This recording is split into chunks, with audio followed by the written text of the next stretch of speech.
வணக்கம் நண்பர்களே. Welcome to மர்ம கதைகள். காதல், அதுவும் ஆன்லைன்ல அறிமுகமாகிற காதல் சில சமயம் இனிமையா இருக்கும். ஆனா சில சமயம் அதுவே நம்ம உயிருக்கு ஆபத்தா வந்து முடியும்னு சொன்னா நம்புவீங்களா?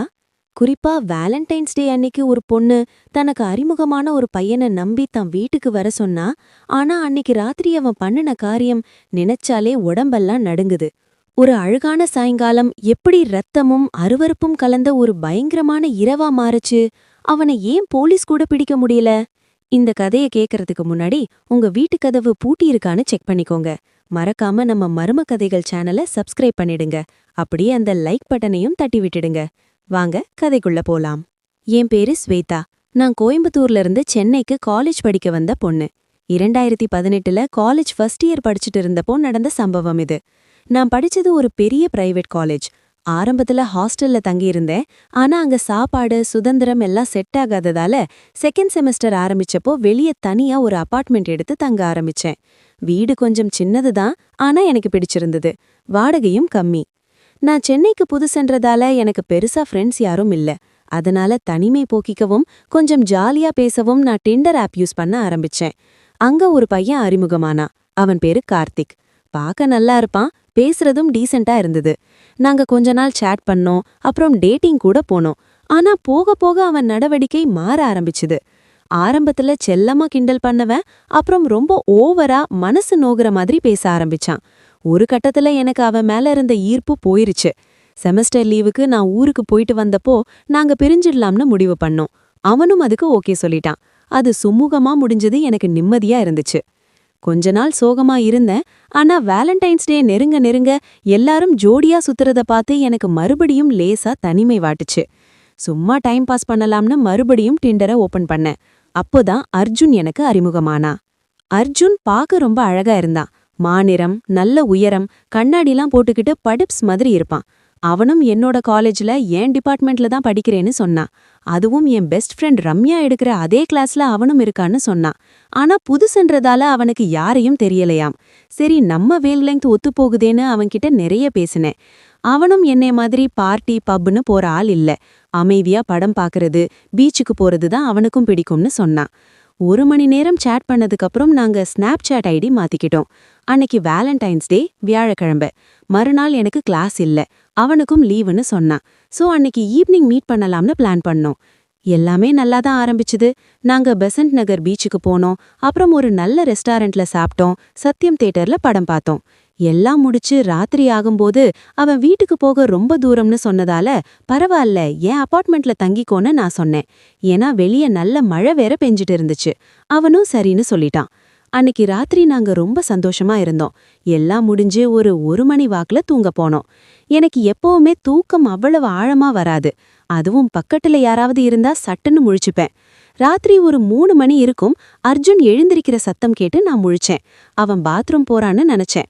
லைட் வெளிச்சம் கண்ல படக்கூடாதுன்னு பாத்ரூம் கதவை சாத்திட்டு லைட் போட்டான். நான் ரொம்ப டயர்டா இருந்ததால திரும்பவும் தூங்கிட்டேன். திடீர்னு காலையில 5:30க்கு எனக்கு முழுப்பு தட்டுச்சு. பக்கத்துல பார்த்தா அர்ஜுனை காணோம். பாத்ரூம் லைட்டும் ஆஃப் ஆகி இருந்துச்சு. சரி, கிளம்பிட்டானான்னு பார்த்தா அவன் கழட்டி போட்ட ட்ரெஸ் எல்லாம் தரையில அப்படியே கிடந்துச்சு. அப்போ அவன் இன்னும் இங்க தான் இருக்கான். திடீர்னு ரூமோட இன்னொரு மூலையில இருந்து ஒரு சத்தம், க்ரீச்சுன்னு ஒரு சத்தம். இருட்டுல உத்து பார்த்தா அந்த மூலையில அர்ஜுன் நின்னுட்டு இருந்தான். ஆனா அவன் என்ன பார்க்கல, செவத்த பார்த்து திரும்பி நின்னுட்டு இருந்தான். எனக்கு தூக்கி வாரி போச்சு. அர்ஜுன், என்னாச்சு? ஆர் யூ ஓகேன்னு மெதுவா கேட்டேன். பதிலும் இல்ல, அசைவும் இல்ல. எனக்கு பயம் பத்திக்கிட்டு வந்துச்சு. பெட் லாம்ப ஆன் பண்ணேன். அந்த மங்கலான வெளிச்சத்துல அவன் சிலையாட்டம் நிக்கிறத பார்க்கவே கொடூரமா இருந்துச்சு. நான் பயந்துகிட்டே மெதுவா பெட்ல இருந்து இறங்கி அவன்கிட்ட போனேன். அவன் தோலை தொட்டு அர்ஜுன்னு கூப்பிட்டேன். அடுத்த 10 செகண்ட் அங்க மயான அமைதி. திடீர்னு மனுஷனே செய்ய முடியாத வேகத்துல அவன் சர்ருன்னு என் பக்கம் திரும்பினான். அவன் முகத்துல எந்த உணர்ச்சியும் இல்ல. கண்ணு ரெண்டும் வெறி பிடிச்ச மாதிரி இருந்துச்சு. எதையோ பார்த்து வெறிக்கிற மாதிரி, பைத்தியம் பிடிச்ச மாதிரி கத்திக்கிட்டே என்னை அடிக்க ஆரம்பிச்சான்.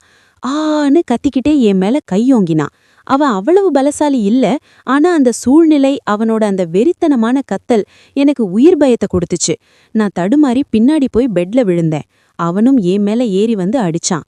30 செகண்ட் இது நடந்திருக்கும். திடீர்னு எப்படி அடிக்க ஆரம்பிச்சானோ அதே மாதிரி டக்குன்னு நிறுத்திட்டு தரையில கிடந்த அவனோட ட்ரெஸ்ஸை அள்ளி எடுத்துக்கிட்டு கதவு திறந்துட்டு வெளியில ஓடிட்டான். நான் நடுங்கிக்கிட்டே ஓடிப்போய் கதவு போட்னேன். அப்பதான் கவனிச்சேன், பாத்ரூம்ல இருந்து ஒரு நாட்டம், குடல புரட்டுற மாதிரி ஒரு நாட்டம் வந்துச்சு. பயந்துகிட்டே பாத்ரூம் கதவை திறந்தேன். என்ன பார்த்தா எனக்கு வாந்தியே வந்துருச்சு. ஷவர் கர்டன் பிஞ்சு தொங்குச்சு.